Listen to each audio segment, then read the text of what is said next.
This is Season 7 of the Team Roping Journal's podcast, The Score, the show that started it all in the whole podcasting game in team roping and rodeo.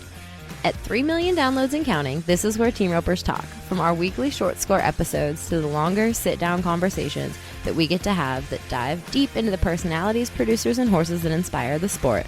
This is where team ropers get their must-know information. Hey everyone, it's Chelsea Schaefer. Welcome back to The Score. Today's episode is with Miles Baker, who of course has been on this podcast tons of times. I do not need to tell you the whole story of us getting to know Miles and that whole introduction, but he has been a great partner of ours over at the Team Roping Journal. He's our most watched coach on roping.com. People love how he explains things. And this episode is another great way of Miles explaining his perspective on a whole lot of things, including their great horse, Pride and Joy, who won the AQHA World Show Junior Heeling Championship. Now, I did this interview because if you haven't listened to all of our World Show interviews, you need to go back and listen to both Tate and Dakota Kirchenschlager and JD Yates, because they all bring something different and unique to the table that's worth listening to. But Miles is our longest episode because him and I just had quite a bit to talk about, probably because I know all their little details the best of what goes on at the Remuda. And of course, we have a whole new series getting ready to drop with him from roping.com, with him and, of course, Trevor Brazil. It's super exciting. It's going to come out the first week of January, so that's in edit right now. We just shot it. You all have a lot to look forward to, because that series that we shot we shot it the first day Miles was riding all of these horses, the week of the World Show, trying to get ready. So he was trying to adjust to different things with Pride and Joy because Trevor had been riding him. All sorts of fun little details are coming out in that series with roping.com. But today's episode, it goes into a lot of mental game, a lot of horsemanship, a lot of backstory, and it is absolutely worth a listen, even if you've heard Miles' story before. So thank you very much for listening and enjoy. Today's episode is brought to you by Fastback Ropes. I will tell you more about this rope at the commercial break.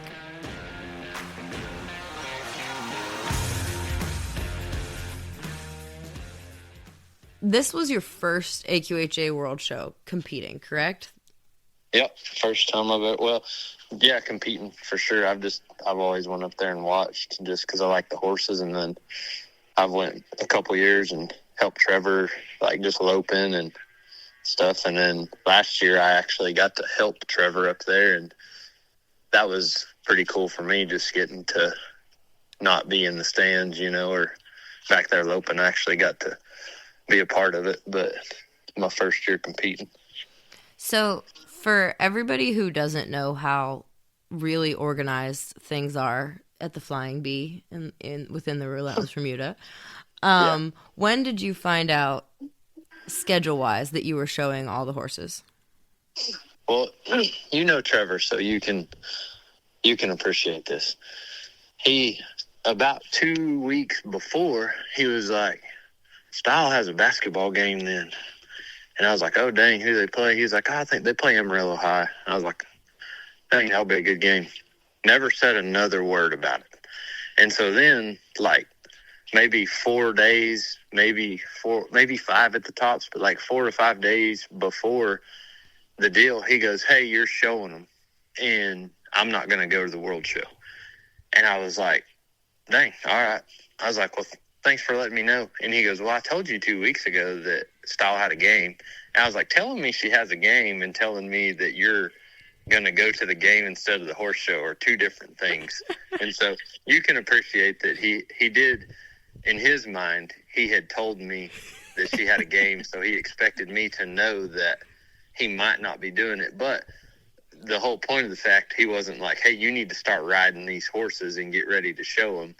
And so the horses had just been chilling, because I was thinking after the futurity, I was like, he's just giving them some time off. We'd been riding the crap out of them for the futurity at Fort Worth. And then it was like, nope, they've just been chilling in their stalls, hanging out, because I guess I needed to be the one riding them, but I didn't know that. So I just got into them about 4 days before the World Show, I started riding them, which they're amazing horses, and I've obviously rode them all a lot, and so it really wasn't.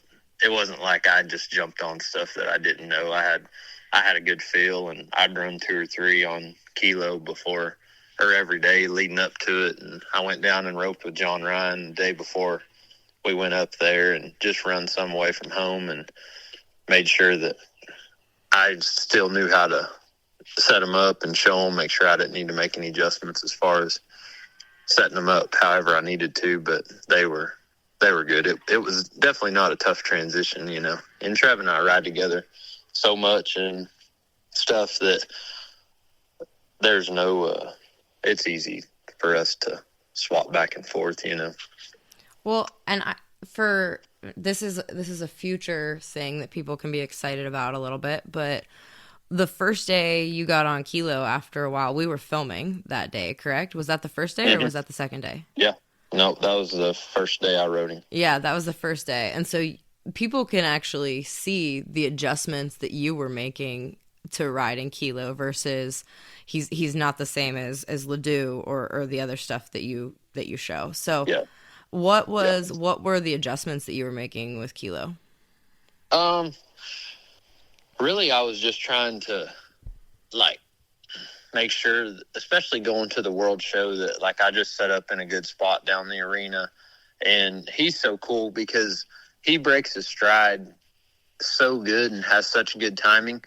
And he's so fast that I just wanted to get in a place down the arena to where I knew that I could watch the cow through the turn and I didn't have to throw in a spot. Like, I didn't want to put him close enough to a cow and set up to where, well, I've lost my momentum and I've got to set it down right here to make it look good or to make it work. Like, I wanted to be able to ride through the turn, and if it set up to where I could heel him fast on the first hop, good. If it set up on the fourth hop, good. But just make it to where the run was really aesthetically pleasing. And so at home, I was just staying back a little more and judging my distance through the turn to where I knew, like, okay, I'm too far behind right here, or, you know, I'm in a good spot, or I'm too close, and then take some swings over their back and just make sure that he felt my timing and I felt his timing, because it's not like, he's not like a horse that I've got to come through their home and set it down fast so he'll be thinking about stopping, or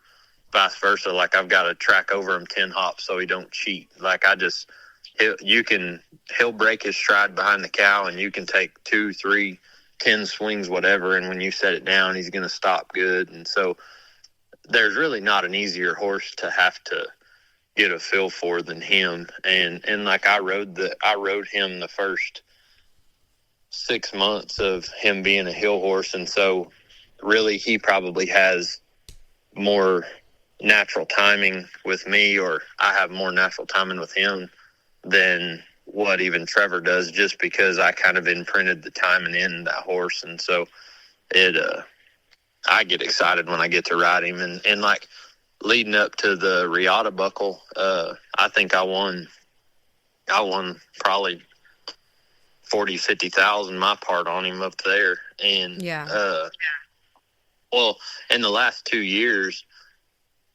I don't know what my part is, but I've won over 100,000 on him at the Regatta, like, as a team. So I know I've won at least 40 or 50,000 my part on him up there, and had never rode him before the Regatta buckle because we were going to all the futurities and stuff. And generally I'll head for Trevor at the futurities and he'll show him. And so, and then he rode him in the open up there, and I just jumped on him for like the 12 or the 14 or whatever. And so I've won a lot, never swinging a leg over him in the practice pen and just jumping on him. He's just, and I really think anybody, I mean, if you stuck any of the top healers in the world on him, they could back him in the box at the BFI and win on him that day without ever running one at home. He's just, that's what I think. That's one of the things that makes that horse so good. Yeah, I feel like basically you have stuck any of the top healers in the world on him in the last year. Now that you say that, I have. Yeah. I stuck Bueller on him at Buckeye. Worked out okay. Was decent. Yeah. Yeah. I've got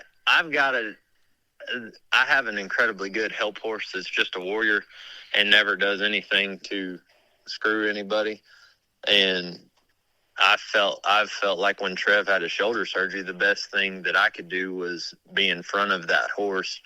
And I knew he was good enough if somebody just come around there and healed 2 feet that he was going to do his job and look good. And so I stuck Bueller on him, and we won Buckeye. And then he ran in a matter of 12 steers. We won a third or fourth at Scottsdale at that futurity. And then we won Houston. And so it was like 12 clean runs, and I don't know how much, probably won 30,000, in those 12 runs. And those were the 12 runs that Bueller was on his back. And so if I wouldn't have to twist Jeremy's arm to get back on him, I don't think he made pretty good money in 12 runs. So yeah, absolutely. That was fun. Now take us back. I know sometimes things work all kinds of different ways between y'all and Solo. Who picked that horse out, and did you pick him out, or was he picked out before the finals of the Snaffle Bit a couple years ago, or was that a Ty? Well, Ty bred him, obviously, so he knew of him. But how did that come about? Yeah, Ty bred the horse, and then it was weird. Somebody back east, like out West Virginia or somewhere, had that horse, like bought him from Ty and stuff, and then they sent him out to Chris Dawson, and Chris Snaffle bid him, but we didn't have any, we wasn't even watching him. And I went down and watched the Snaffle Bit finals, and I come back and I told Trevor, I was like, Chris Dawson had the rope horse down there. And I always watch for whatever horse down there looks like it would make the best rope horse. And I was like, Chris had one, he could fly and was just quick. And he looked like a rope horse down there. And then they planned on, continuing to show him. And sometime after the first of that next year, Ty and Melanie called and was like, hey, there's a stud that we need to go look at. He did pretty good down at Snaffle Bit Futurity, whatever. And I was like, which horse was it? And they said the one that Chris Dawson rode, his name was Pride and Joy. And I got so excited because, that was the horse that I picked out. Mm-hmm. And I was like, perfect, just buy him. I've already watched him. I knew what it was going to feel like. And Ty was like, no, go get on him and ride him. And so I went over there, and I was on him for maybe 2 minutes tops. And I just knew that I knew what he was, And so that's how we got him. But no, he was a horse that I seen go in the finals, and then we didn't have the opportunity to buy him. There was no talk of them selling him, nothing. And then the owners decided to sell him, and they had just happened to call Ty and Mel, and then it was just so happened to be the horse that I thought that I wanted to pull off of when I watched him down there that night. Mm-hmm. That's awesome. And then we have, this is not a roping.com commercial, but we do have, when you first started healing on him, we have all of that stuff up there. But what, for anybody who hasn't watched, what was his transition into the rope horse side of things like? It was probably as easy of a transition as anything of anyone that I've ever rode. His ability is just insane. He's natural, he's so natural with a cow, and he hooks up to a cow, but he's not scared of a cow.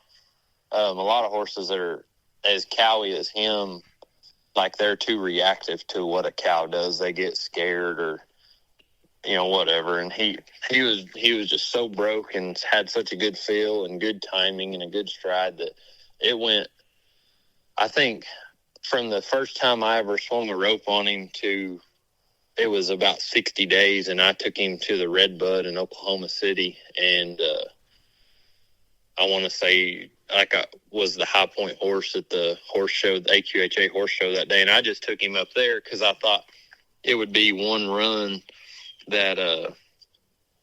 just one run away from home, low key. And anyway, I took him up there, and he was amazing, and that was his first outing, and it was about within 60 days of the first time that I ever swung a rope on him. And so he was just incredibly natural about stuff. And then it's just odd, or it's not odd, but just a testament to how good of a horse he is that he's never looked back. Horses can be good for 6 months or a year, and then they go through something for 6 months or a year, and then it's just sometimes it's a roller coaster. And even the greatest horses in the world, there's been a time period in their life where they weren't just consistent. But like, that horse has never had a sweat in the box. He's never been bad in the box, not for one day. He's never been ill in the field.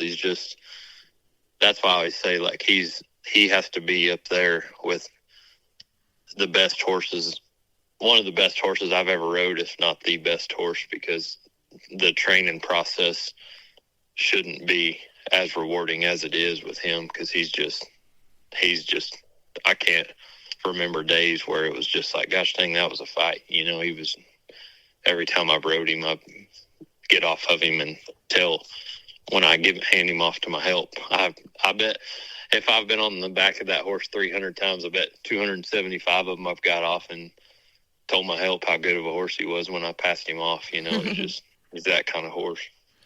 What, and all the guys who have ridden him before, Paul and Jeremy, have told me that he's 100% legit the kind of horse that you could ride at the NFR. Like, it was a no BS conversation that I was having with those guys. Like, is because we talk about, like, our show horses, it's like a constant question, or people are looking for proof that show horses can go on and be that, like, elite level rodeo horse. And Paul and Jeremy, that debate aside, say absolutely Kilo is the realest deal that they've been on as far as a heel horse goes. What makes him that? What makes him that level of it? Just his ability, like, and being hooked up to a cow, and then, obviously training is a big part of it. But if you don't have the right tools or the right horse, like, you can't train a fish to climb a tree. If they can't do it, they just can't do it. And that horse, with the training stacked on his ability and his mind and everything, it just makes him where, like, he's an elite horse. I was telling Ty and Melanie that just probably a month ago. I said, I could literally have, somebody could get on him the week before the NFR, have the arena set up, make 5 or 6 runs a day, and take him out there and have a legit chance to win a gold buckle on him. And he's a 5-year-old, and he's just that good of a horse. And I'll be the first to say it, like, there's a lot of show horses that won't make it in that world. And those horses that don't quite have the ability to go do that are the best horses for, the World Series guys that just get to rope on the weekends. And so, like, every horse has its place, but that's probably one of few horses that I could stick a number 3 on him and he would work just how he does with me. And I can stick Paul on him and he could take him to Vegas next month and have just as good a chance of winning a gold buckle as anything else that he would get on. He's pretty incredible animal in that aspect. And I don't know what we'll do after next year when he's done futurity. And over the next year, I'm going to start taking him around, and I'll put him in some different setups. Trevor and I won the pro rodeo here at Decatur on him. I took him down there and was the first rodeo entered on him, and the loudspeakers, and I stood him right under the speakers when they were bucking the bulls. And it's just crazy how good-minded he is. For a horse that has as much smoke as he has and is the caliber that he has, you can't stack that mind on that much ability like that. That combination just doesn't happen very often. Normally you can get all the ability in the world, and then you got to coddle their mind, or you have a horse that's just incredibly good-minded, but he don't quite have the ability, and that horse is just a freak. So I'm going to take him around the next year and just here and there where it's good seasoning him and stuff. And then if the opportunity comes or somebody needs a really good one and wants to get on in Vegas, whatever, I know that I'll have him ready for that, you know. Yeah. How cool was it that Tate helped you and John Ryan both too? Like that's a stud that Tate was on, and he was on the stud that he won the world on, correct? And that's Yeah. That was awesome for that horse. That horse has been around at the futurities, you know, I mean, really since I've been paying attention. And that's just a good horse. He's good-minded, and like he just looks like the kind of horse you could go ranch on him all day and then go head, heel, ranch rodeo. And so it didn't surprise me that, like, Tate had run 1 million steers already on his actual help horses. And when you run that many on them, they get harder scoring, and, you know, they start thinking around situations. And after he got done showing that one, that was his freshest set of wheels, and just went to helping on him, you know. And I don't know. The horse is a stud, and Tate's a stud too. He's good help. And John Ryan, I'm good buzz with John Ryan, and Tate helped both of us, and we was giving Tate a hard time. And the day of the prelims, we kept telling Tate, was like, man, we looked at the score sheets, and they said, you know, if the helper would have turned him a little faster or something, maybe got a little better score. And we were just jacking with Tate. And then John Ryan and I win first, second, and third. And the first person that texted me when they said that I won it was Tate, and it was a group text to me and John Ryan. And we win first, second, third, and his text said, I don't want to hear another word out of you two jackasses. So it was pretty funny, but and anybody who knows Tate, like, he was kind of joking, but also kind of not. Like, I can no, he's dry. He's so dry. I like his sense of humor. Yeah, but he is good. Tate can just read. He can read the situation. Like on the first cow I ran on Kilo in the prelims, this Hereford looking steer, and he run a good pattern, but when Tate stuck him, he threw his head up and checked off and stepped into me. And if Tate would have just mashed on him right there, he would have probably just set up in the turn, and I would have been able to have any momentum. And like Tate seen that happen, paused for just a second, let the cow step up on the end of the rope, and then just rolled him to the turn.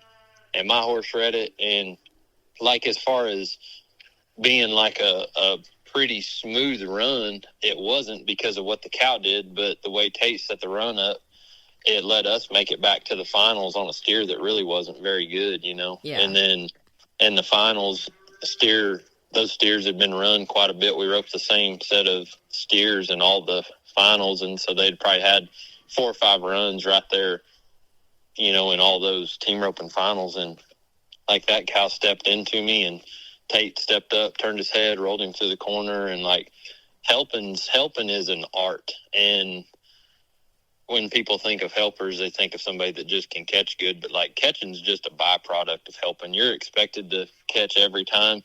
And I always say the work happens after you put it on the horns when you're helping, because you've got to read the cattle and read where your heeler's at. And there's just a lot of stuff going on. And so, like, you know, John Ryan and I both having the same helper and winning, you know, the gold, the silver, and the bronze globe up there is, you know, it's a testament to having good help. You know, Tate's really good help. And like I said, that horse is good. That's just a good horse. To me, a horse like that deserved to win the world up there in the heading, because, I mean, it was that solid. If you're sitting in the stands wondering, man, I don't know if that was a good horse, and then the guy riding him back in there and just starts helping everybody on him right after he won the world on him, you're like, all right, yeah, give him the globe, because like, that's a real horse. He wasn't good for 2 runs and then done. He was good for about 12 of them. Well, and I love we obviously write a ton about your studs because you guys are winning a lot on them and you're front and center. I tagged Jake Cooper in the Instagram reel that I put up of the red stud that Tate showed, and Jake said, "Did you mean to tag me in this reel?" And I said, "Yeah, because he's a full brother to Tombstone." And Jake's like, "I didn't even know this horse existed. He looks so good." And I was like, "I know." like, Yeah. it made me laugh that was Well, the reaction. Yeah. and even that horse probably didn't win as much as he could have. But even when he was Futurian, they helped on him. Like, Yeah. Tate would show him, and Tate didn't show him the whole time. Like, Tyler showed him some, Tate showed him a little there at the end. But like, he would literally get shown, and then they'd back him in there and help on him. And so it's not like he's, just got good yesterday. That horse has been kind of a war horse for several years now, Yeah, he's a full brother to Greed, which obviously you Mm-hmm. you knew Greed, we all knew Greed, so it's Yeah, those definitely they were meant to be rope horses. Yeah, they're like when we started writing about rope horse pedigrees, like those were the bloodlines that we were talking about from the beginning of caring about how rope horses were bred. And does anybody have a mare that's a full sibling to those? Larry D, her name's, I forget what her name is, but she's black and she is beautiful. LD rode her at the Abilene Special. Yeah. Mm-hmm. Yeah. She's very pretty. Yeah. She needs to be making babies. Well, obviously. Larry D, if you're listening. Everybody's in the breeding game now. Like, if you want to be successful in the breeding game, you're like, look at that stuff. I mean, look at Greed, Tombstone, the horse that won the world up there. Like, I mean, that's why I asked, where's a mare at? Where's a full sibling to the mare? Because if I've had some horses that were incredibly good, like, I've had Night Train and full sibling to him with Simba, I'm like, I want a mare that's a full sibling to them, like, because if you see a cross that works more than 2 or 3 times, you're like, all right, there's something here. Yeah, that's not working, not an accident anymore. No.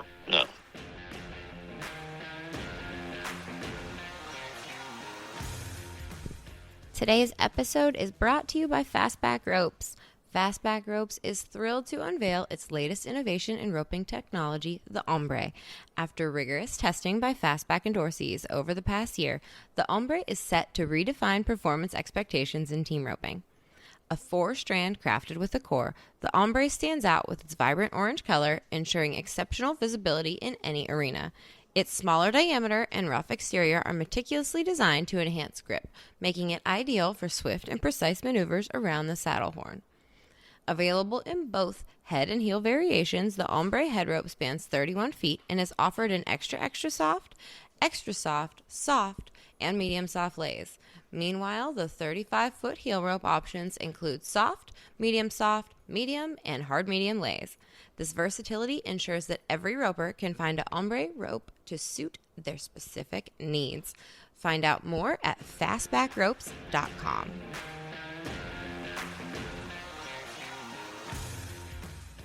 I meant to ask you this when we were talking about Kilo before. What mares did you guys breed to Kilo last year? I feel like that's an exciting prospect. Is what kind of babies Kilo's going to have next year? That would really be a question for Ty and Mel. They do all the breeding and the crossing and stuff, but the one that I would be the most excited about is we bred him to a mare that we called Runaway Heart. And she's been a really good producer on the racetrack, and she's a 16 two-hand, 1,500-pound race mare. Like she's the size of a Clydesdale, and she's beautiful, and she won on the track, and she's producing on the track. And so for me, like, I'm always trying to mix, like, crisscross stuff around and get, just an insane head horse. And that's the cross I'm the most excited about. We bred him to, like, that paint mare that Trevor and I had. She won 100,000, in a year or so, when it was pretty hard to win 100,000. And she was just an incredibly good mare. We bred him to that mare, and some of those, that mare got hurt, or I think she would be definitely on the map still today. but she got hurt the beginning of her 5-year-old year, and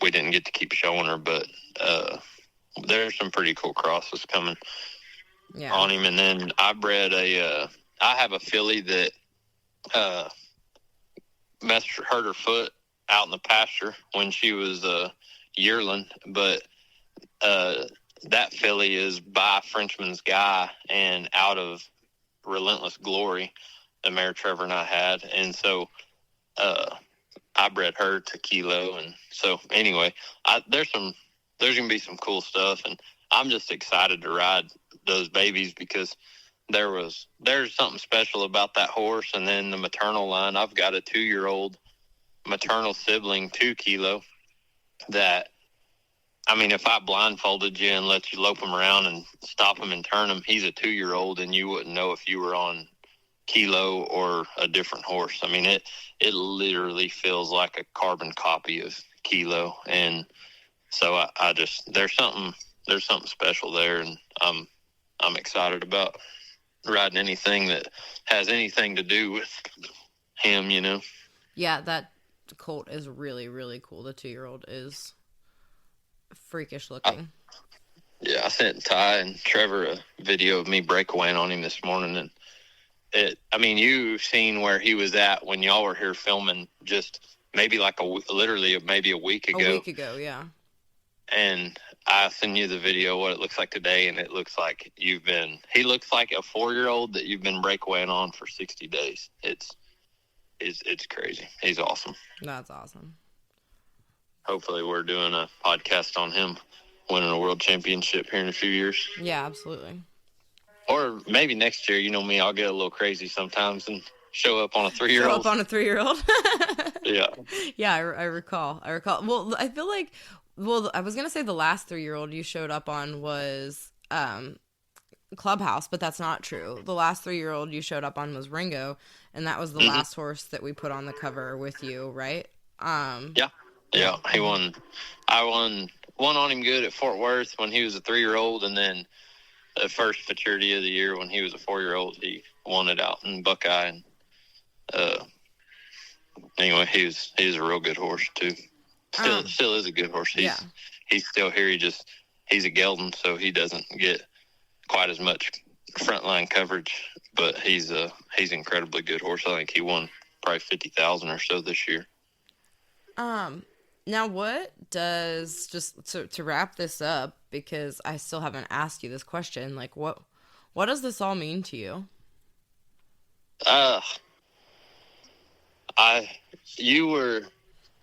You got to see the front lines of me when all this started, so I feel weird even explaining it to you because I know you know what it means to me. But I mean, I literally 3 years ago was, in Oklahoma, and I think Dason, I looked back and it was 4 years ago that I was charging $650 a month to ride horses, and just to get a horse. I remember having horses come into my barn up there in Oklahoma that I remember telling Daisy, like, hey, this horse is so good. Like he's so good that I think Trevor would ride him at a futurity someday, and like that was the deal. Like to get the opportunity to train a horse and ride a horse that maybe was good enough that Trevor might enter the futurity at Fort Worth on, 4 years ago, that was the deal, and my life's been on a roller coaster, and since then, I give all the credit to God because I was putting the work in. I've put the work in for the last 15 years, training horses. That's been my passion and my life, and I always say hard work's not enough to get the job done. You've got to have other things working too, and so I give all the credit to God, and I just got to ride some really cool horses and train some cool horses, and I've got, as much as we get aggravated and kick him in the knee for being the way he is, I've got the best partner in the world, and that was it feels like when we were talking about when I won all the futurities at Buckeye earlier this year, and I said, there was a lot of people saying, oh, since Trevor's out, we won't have to worry about them, or they only win because of Trevor. And I didn't, I'm doing it for more reasons than to prove a point, but it was pretty cool then getting to win when Trevor wasn't around. And I knew I had multiple people come up to me at the World Show and say, why are you riding these horses up here? Why didn't Trevor ride them? And it just because that people are thinking, like Trevor's the man. Everybody that can swing a rope knows that Trevor's the man. But I knew that Trevor wouldn't have put me on those horses and went and watched a single basketball game if he didn't think I could win it, and Dark Side, I had Dark Side and Kilo up there, and Dark Side won third in the heading, and Kilo won the heeling. And then afterwards, Trevor come up to me, and, he was just like, hey, if I didn't think you were going to win this, I wouldn't have went to that basketball game. I knew you didn't need me up here.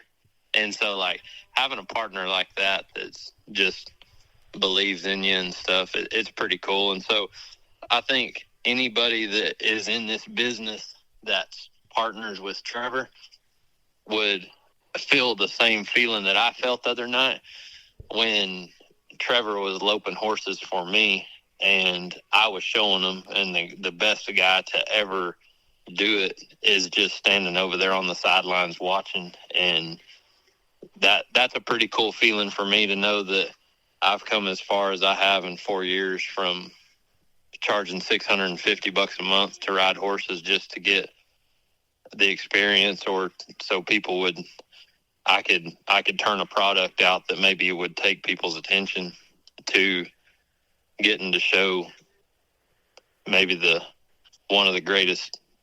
what might be one of the greatest rope horses ever.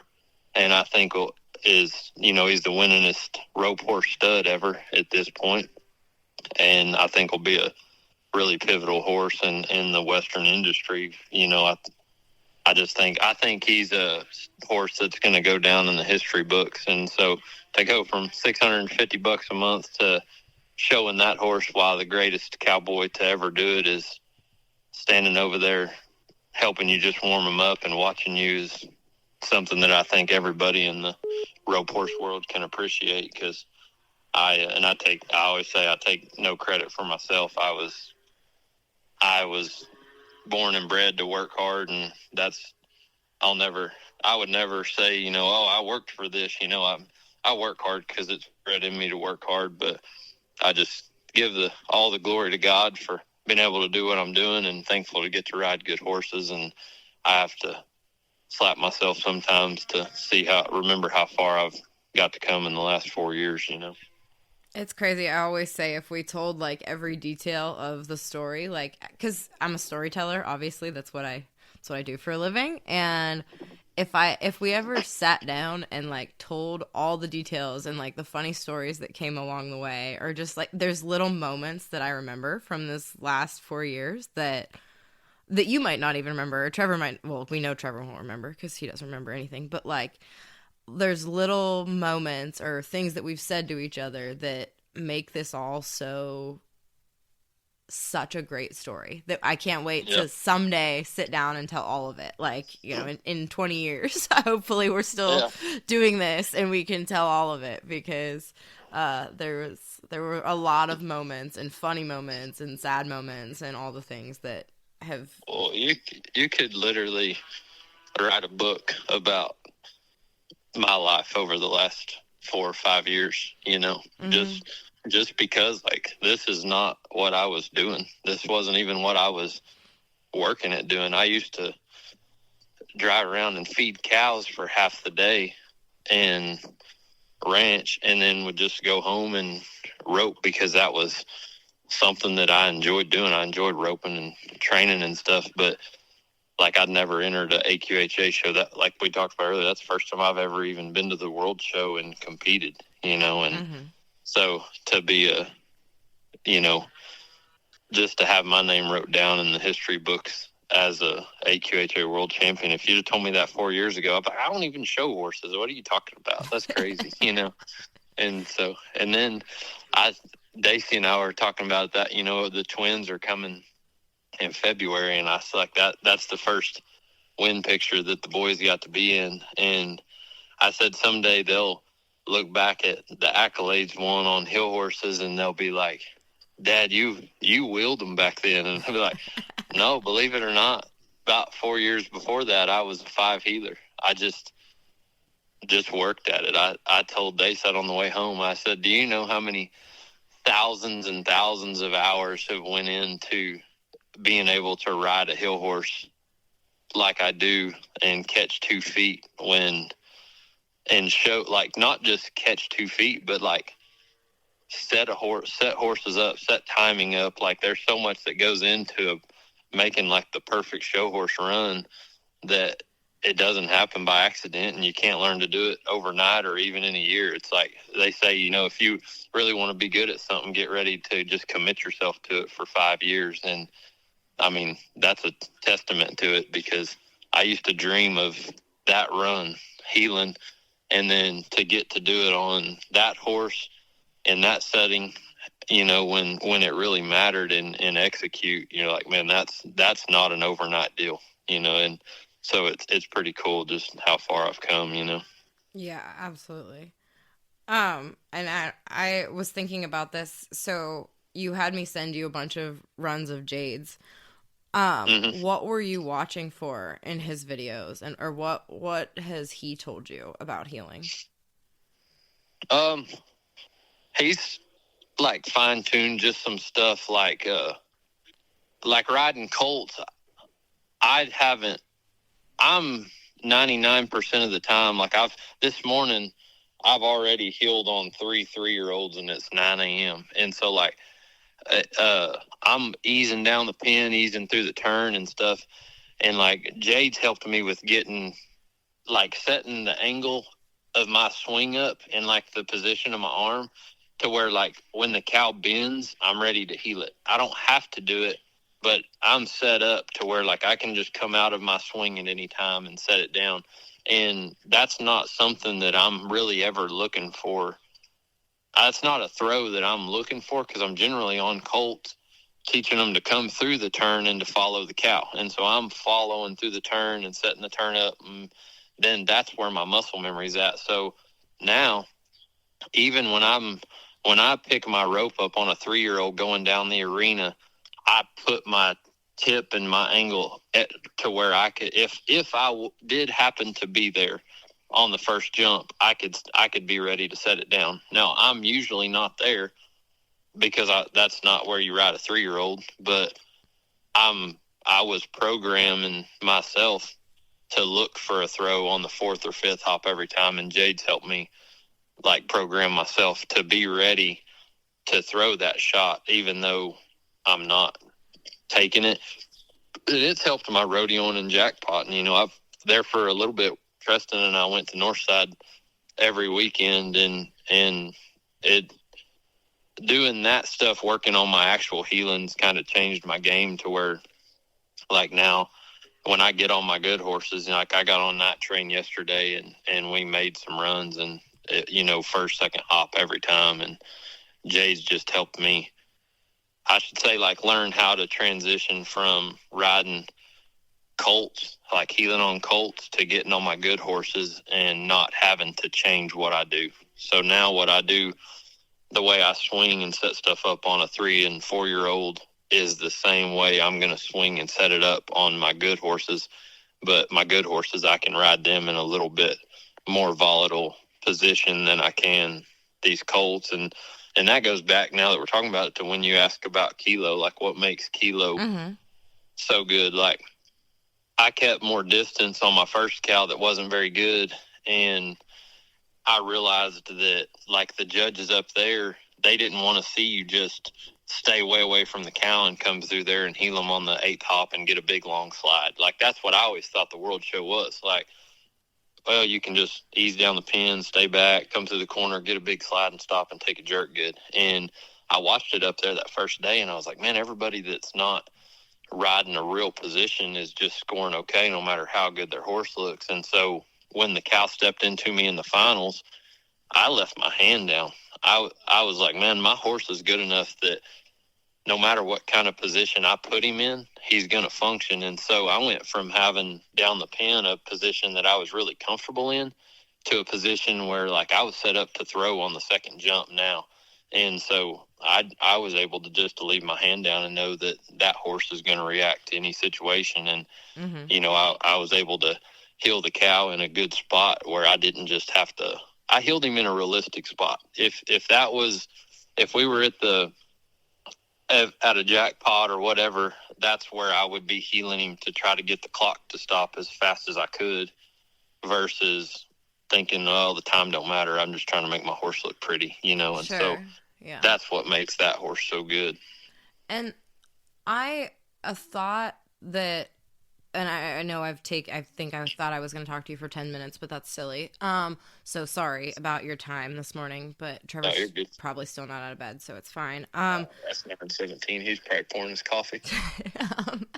Okay. One thing that makes me really... or that I want to talk about is you and Jade weren't like brothers from another mother. He's not your best friend. What did it take for you to ask him for help? Like, I feel like you humbled yourself in asking somebody for advice on the healing. Or I feel, and guys like Jade are available to anybody, you know, in a way. Like, you know, any of the top guys could pick up the phone and text Jade some videos and ask for help. What made you do that, I guess, is what I'm asking.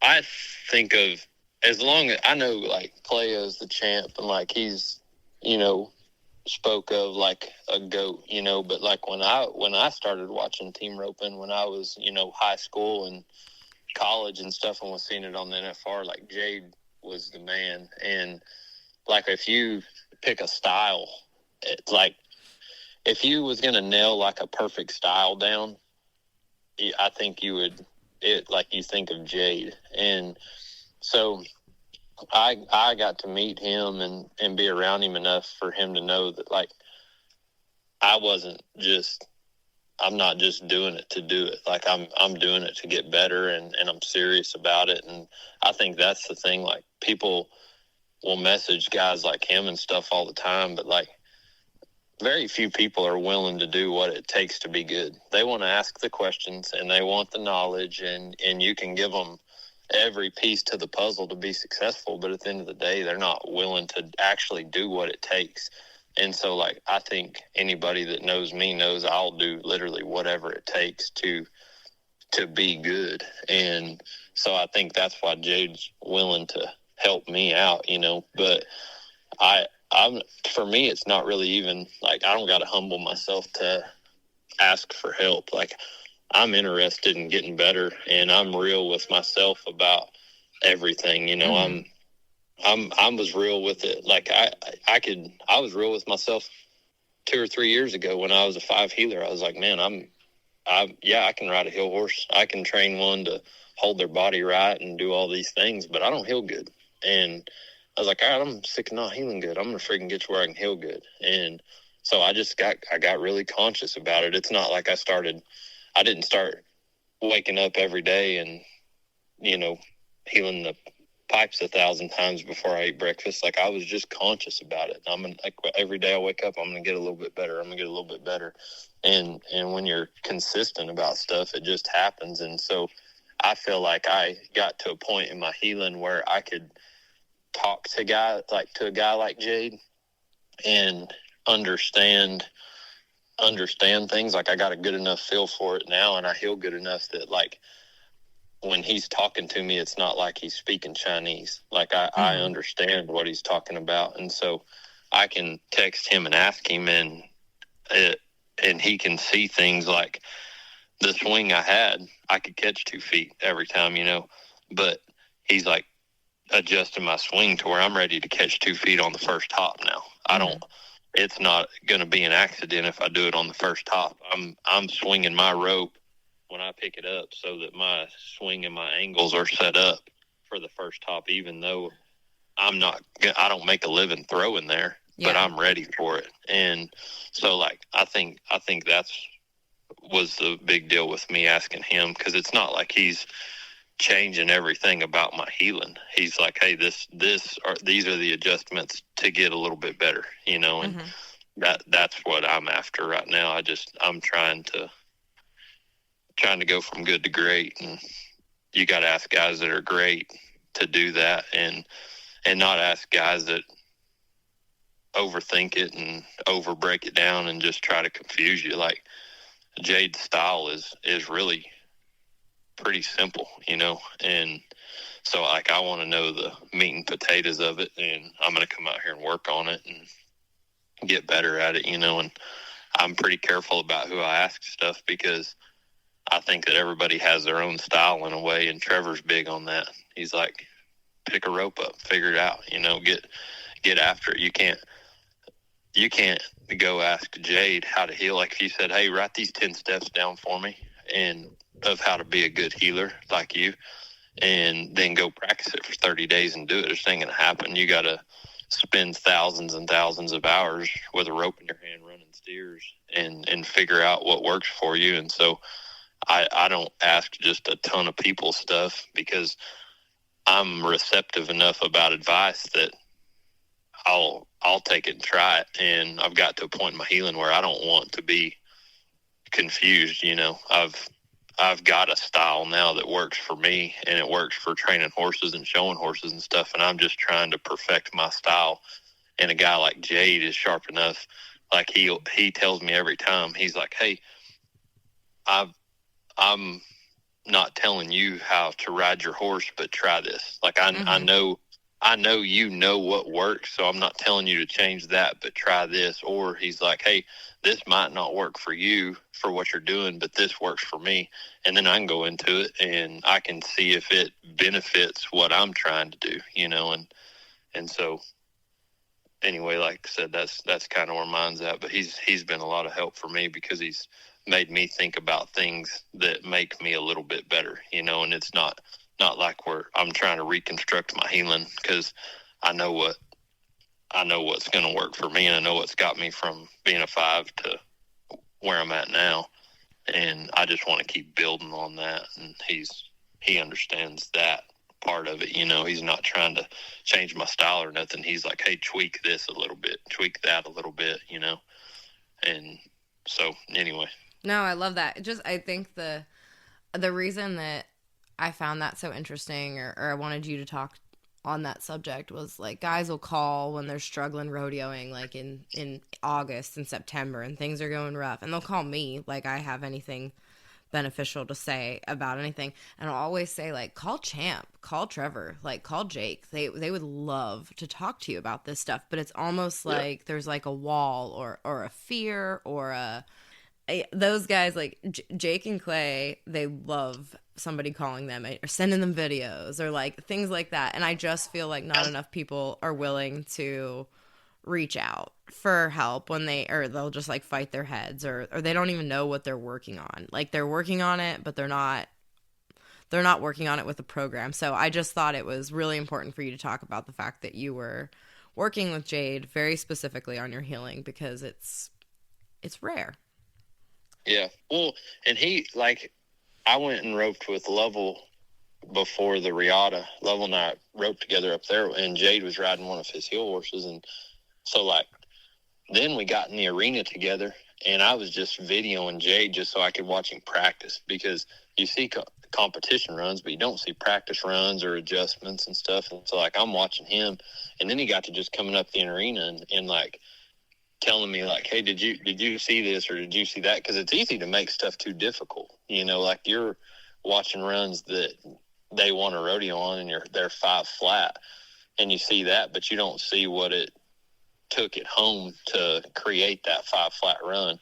And contrary to most people's belief, every time Jade's been over here roping or Paul's been over here, I'm like, man, I thought these guys were just going to be crossfiring every cow. Like, no, they're setting the turn up good. They're getting their timing right. They're getting their horses right. They're setting good loops down. And then, like, when you build on that foundation, then they're ready to put those runs together that get them to the finals. But when I've been around Jade, like if you ask me to describe Jade and Paul's healing in one run, like when we rope at home in the practice pen, is like discipline. They don't throw dumb shots. They set their rope down when they're in time. They set their rope down when they know they're going to catch. They're not just out here, making dust, hoping something works, like, and I think that's something that's caught me off guard, because I thought roping with those guys, it was going to be like they had a pistol on both hips and they were just firing, and like, no, like Joseph told me one time, he's like, good healing's boring, man. Like, good healing's boring. It's discipline. It's good timing, good loops, and it's just consistent.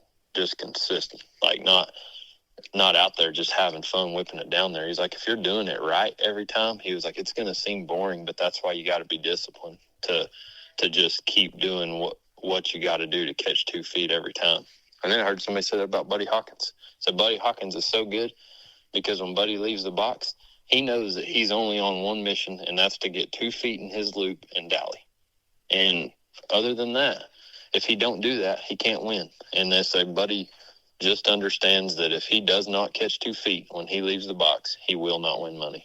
And it's just like, healing's that simple. That's just your job, So I try to use that and remember all that stuff, so I stay disciplined about just catching. Just like in the prelims the other day, wasn't the greatest run, and I knew that, but I knew I had to be disciplined on a little bit of a funky steer and catch 2 feet, and that slid me into the finals. And then I drew a better cow in the finals, and I was able to make a run that was impressive, And if I didn't draw a good cow, I would also known that I needed to catch 2 feet to win 5th or 6th and get paid and go home, and hopefully we'll draw better next year, But if I take a stupid shot and I don't catch, then I don't got a chance to win 1st or 5th, Love it.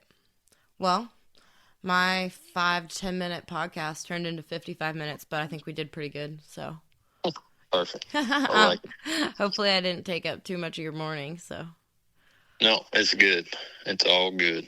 So you just talked long enough to let a horse chew through my reins. So I'll send you a bill for my reins. Yeah, send me a bill. Right. Okay. All right. Bye, Miles. Thank you. See you.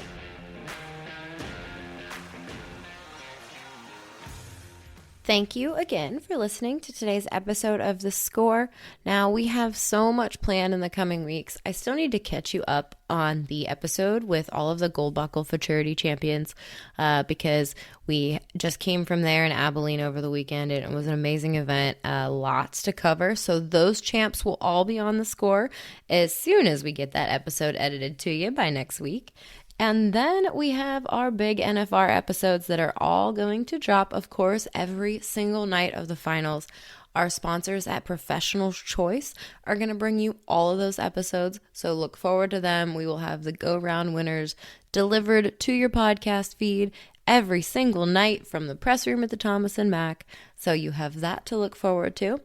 By the way, if you have not listened to our sister podcasts, we have The Breakdown, which covers calf roping and breakaway roping with both Lillian and Taylor, who are my co-hosts over on that side. We have The Money Barrel, which is the barrel racing podcast, and they will all have nightly podcasts dropping from the Thomas and Mack and for the breakaway from the South Point. So we have lots to give you, lots to bring you, and we have all kinds of fun stuff rolling out during Las Vegas. So if you aren't paying attention, try to now. Now is the time. Between roping.com, between the Team Roping Journal, World Series of Team Roping, we have a ton of content that is going to be flooding your feeds. So if you cannot get enough Team Roping, make sure you're following all of our channels. Thank you all, and have a great Thanksgiving with your families, and I will talk back at you later in the week.